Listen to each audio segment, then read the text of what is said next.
صحیح سمت میں جانے کی کوشش کرتا ہے سیٹ ہو جاتا ہے, کوئی اتنا بڑا مسئلہ نہیں ہے, ہلکا لو اس کو, بہت زیادہ ہلکا اس سینس میں کہ مشکل نہیں ہے, لیکن جرمانہ لگاؤ اپنے اوپر, کوئی سزا دو اپنے آپ کو.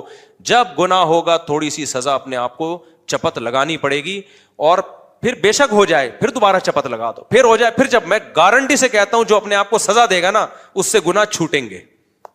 یہ ہو نہیں سکتا کہ ہاں یہ اگر اس نے سزا دینا ہی چھوڑ دی مایوس ہو کے کہ یار گناہ تو چھوٹ نہیں رہا.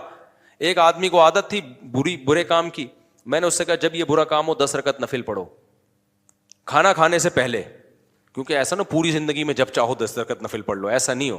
میں نے بولا کہ عشاء کا کھانا اس وقت تک نہیں کھاؤ گے جب تک 10 رکعت نفل نہ پڑھ لو, اور دوبارہ گناہ ہونے سے پہلے نہ پڑھ لو. تو وہ گناہ کرتا, 10 رکعت نفل پڑھتا, پھر گناہ کرتا, پھر 10 رکعت نفل پڑھتا, پھر گناہ کرتا. مجھے کہہ رہا ہے یار یہ تو میں نے کہا دیکھو کمی آئے گی, ایسا نہیں ہوگا جتنی دفعہ پہلے کرتے تھے اتنی دفعہ ہو رہا ہے, اس میں کچھ کمی آئی. کہہ رہے ہاں پہلے اگر یہ 6 دفعہ گناہ ہو رہا تو اب 4 دفعہ ہو گیا ہے. میں نے کوئی بات نہیں, کنٹینیو اسی کو چلاؤ, 4 سے 3 پہ آؤ گے, 3 سے 2 پہ آؤ گے, 2 سے 1 پہ آؤ گے, پھر ہو سکتا ہے مہینے میں ایک دفعہ ہو. شیطان کہے گا یار چھوٹا تو اب بھی نہیں نا, مہینے میں ایک دفعہ تو ہو ہی رہا ہے نا. تو شیطان کو بولو کہ بھائی جب اتنی دفعہ ہو رہا تھا اب مہینے میں ایک بار پہ آ گیا ہوں, اس کا مطلب کمی آ رہی ہے, انشاءاللہ 2 مہینے میں ایک بار پہ آئے گا. اور جب ایک دفعہ سمت صحیح ہو جائے نا, ٹریک صحیح ہو جائے تو منزل تک اللہ پہنچا ہی دیتا ہے. اور ویسے بھی بھائی حضرت مفتی تقی صاحب کا بڑا پیارا شعر ہے کہ وہ بڑا زبردست شعر ہے نا کہ یہاں تو عین منزل ہے تھکن سے چور ہو جانا, قدم ہو راہ الفت میں تو منزل کی ہوس کیسی. بڑا پیارا شعر ہے حضرت کا. راہ الفت میں یعنی محبت کی راہ میں جب آپ نے قدم چلا لیے نا تو پھر ہمیں منزل نہیں چاہیے, ہمیں وہ چلنا ہی اچھا لگتا ہے. قدم ہو راہ الفت میں تو منزل کی ہوس کیسی, یہاں تو عین منزل ہے تھکن سے چور ہو جانا. منزل پہ پہنچنے کے جو راستہ ہے نا اسی میں تھک ہار کے بیٹھ جانا, یہی منزل ہے.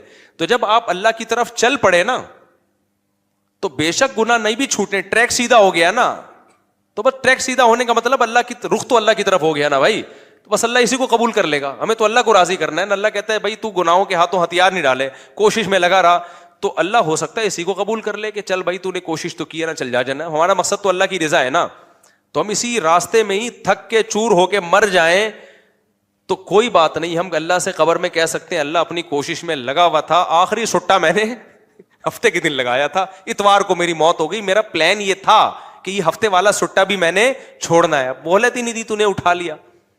تو ہو سکتا ہے اللہ کہے چل بھائی تو پہلے مہینے میں 6 سٹے لگاتا تھا, تو نے اس دن مہینے میں 1 سٹا لگایا اور تو مر گیا, تو ٹھیک ہے تو گناہ چھوڑ کے تو نہیں آیا لیکن تیرا ٹریک صحیح تھا.